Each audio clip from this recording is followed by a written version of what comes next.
Hey guys, welcome back to the channel. Previously, we talked about one of the oldest flashlights in my collection, the Xeno E03. This time, I'll show you the larger torches that I bought at the same time that I acquired the E03, and these are made by a company called Solar Force. Solar Force was a Hong Kong based company that produced high quality flashlights and components that were compatible with a certain American made brand that I will not mention. Suffice it to say, Solar Force to me was a class in its own, and years ago I collected a number of variations in their L2 lineup. To my knowledge, Solar Force came about sometime in the late 2000s. Their branding and logo strangely resembled a popular US brand, and to some degree, parts for both the Solar Force may be used to replace bulbs, switches, and heads for that particular US brand. What set the Solar Force brand apart was that they sold mainly flashlight components like the body, heads, switches, and bezels, which they designated the L2 series. So basically, it's like building your own bike.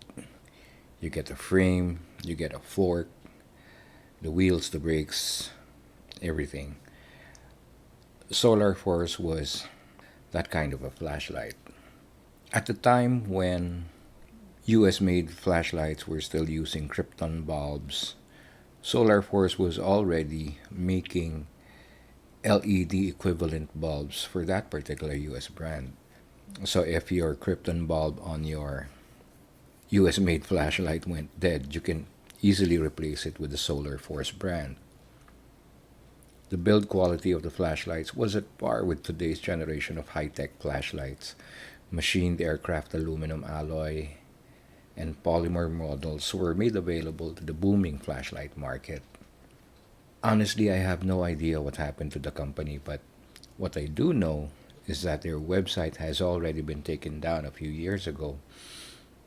And even the dealer who supplied me with Solar Force parts had already run out of stocks.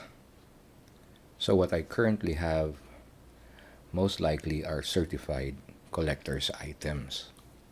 Now, as to the components for the L2 series, Solar Force had a selection of flashlight heads. You can get one in stainless steel. You can have one in the standard aluminum alloy configuration. You can also change the bezels. And in addition, you can get cone reflectors to use your Solar Force flashlights as wands. The Solar Force lineup of products includes even the 18650p batteries to power the lights. You can basically get a single flashlight configuration like the L2T or the L2X and simply change the heads and bodies and bezels, switches, and you'd have a different light altogether. And this is what I loved about it. I basically mix and match my parts. Yes, these lights that you see are more than a decade old, but the wear on the finish is negligible to say the least. The bulbs are still working just fine. As far as the bezels go, you can have one in the flat configuration. You can have a slightly crenulated bezel, and the most aggressive of all is the three-pronged bezel, which throws a peculiar triangular shaped beam, which, for the hell of it, I really loved it. But over the years, smaller flashlights had taken over.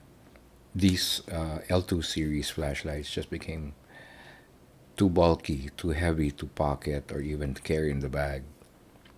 So, as my EDC preferences evolved, I slowly switched to smaller, more compact, much lighter flashlights than those powered with the 18650. To me, there hasn't been another company like Solar Force, nothing quite like it. And I still wish I could find replacement bulbs for it. I may not be carrying it all the time, every day, but every once in a while, or at the bedside table, it's good to have some sort of a self defense device close by. So, if you like this video, please like and subscribe. And as always, this has been Absabando for Manila Sentinel. Make your lives emergency proof.